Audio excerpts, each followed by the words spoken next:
तमाम दर्शकों का एक बार फिर से अध्यात्म ज्योतिष के आज के कार्यक्रम में बहुत बहुत स्वागत और अभिनंदन।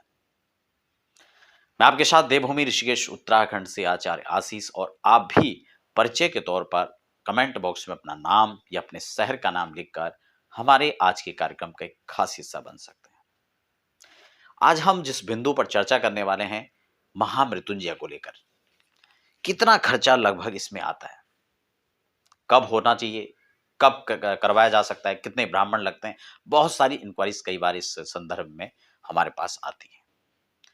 देखिए यहाँ पर कितना खर्च आता है, क्योंकि अमूमन जब प्रश्न जो एक मुख्य रूप से आता है उभर करके, तो वो लोग ये जानना चाहते हैं कि खर्चा कितना आता है।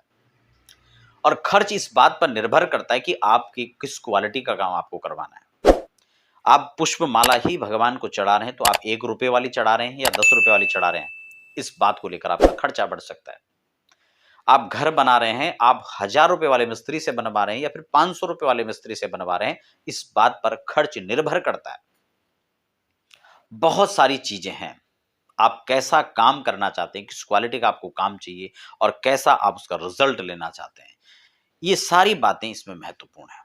खैर, हम डिटेल में थोड़ा चर्चा करेंगे। इससे पहले एक निवेदन भी रहेगा, अगर आप पहली बार हमारे चैनल पर विजिट कर रहे हैं तो चैनल को सब्सक्राइब जरूर कर लीजिए, बेल आइकन को प्रेस कर लीजिए, ताकि आने वाली जो अपडेट्स हैं, चाहे वो अध्यात्म की हो, ज्योतिष की हो, वास्तु की हो, रत्न रुद्राक्षी की हो, मुहूर्तों को लेकर के हो या ज्योतिष की किसी भी अंग को लेकर के हो, आपको अपडेट्स प्राप्त होती रहेंगी। पूजा पाठ से संबंधित तमाम जानकारियां मैं आपको समय समय पर देता हूं। आज हम महामृत्युंजय की जब बात करेंगे, सबसे पहला प्रश्न आता है कि कितना खर्चा। खर्च आप इसी बात से लगाते रहे, कितने ब्राह्मण। देखिए, सबसे पहले हमारे पास एक लक्ष्य है कि हमें महामृत्युंजय कितना करना है। कई बार होता क्या है, हमने कहा कि महामृत्युंजय का जप करवाना है, सामने वाले से पूछा कितना होना चाहिए, उन्होंने कहा 1.25 लाख होना चाहिए, और आपने कहा कि ठीक है, आपने 1.25 लाख महामृत्युंजय का संकल्प दे दिया। आप खुद देखिए कि महामृत्युंजय की माला कितनी देर में होती है।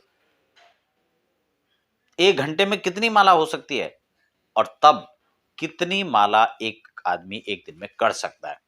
बस इसी बात को, इसी कैलकुलेशन को लेकर के आप इसके खर्च के बारे में समझ सकते हैं। हालांकि कई बार यह होता है कि असंभव समय में व्यक्ति ये कह देता है कि हाँ, इतने देर में हम 1.25 लाख महामृत्युंजय कर दे रहे हैं।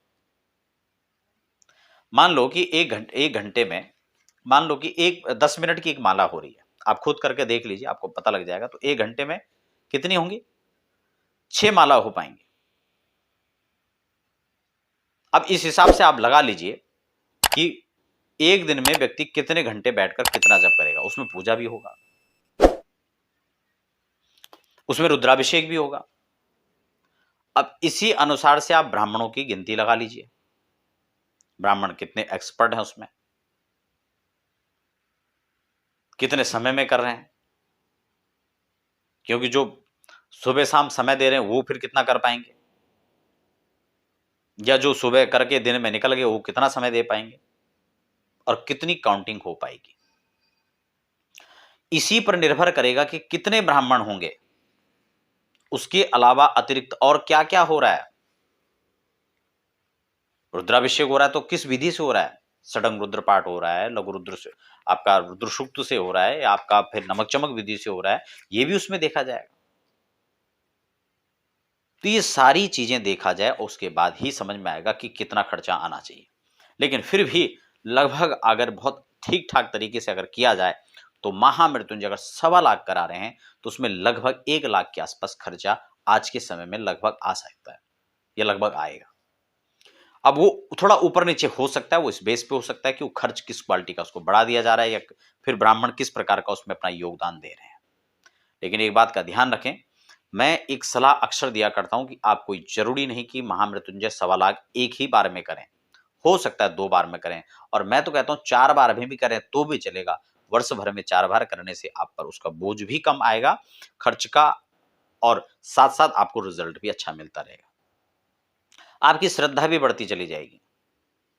क्यों? क्योंकि आप एक बार उसका रिजल्ट ले चुके हैं, और जब आप किसी चीज का रिजल्ट लेकर के काम करते हैं तो आप उसका और उत्साह के साथ उसको करते हैं, क्योंकि आपको पता है कि इसका रिटर्न वापस आ रहा है। तो इसलिए लगभग इतना खर्चा इसमें आज के समय में मान करके चलें। समय अनुसार ये खर्चे लगभग बढ़ते चले जाते हैं, क्योंकि हर चीज बढ़ती चली जा रही है, तो उसका खर्च भी बढ़ता स्वाभाविक है। तो दर्शकों, ये था आज के प्रश्न जो आपके आए हुए थे, उसका उत्तर। आप बने रहें और हमें फिलहाल दीजिए इजाज़त।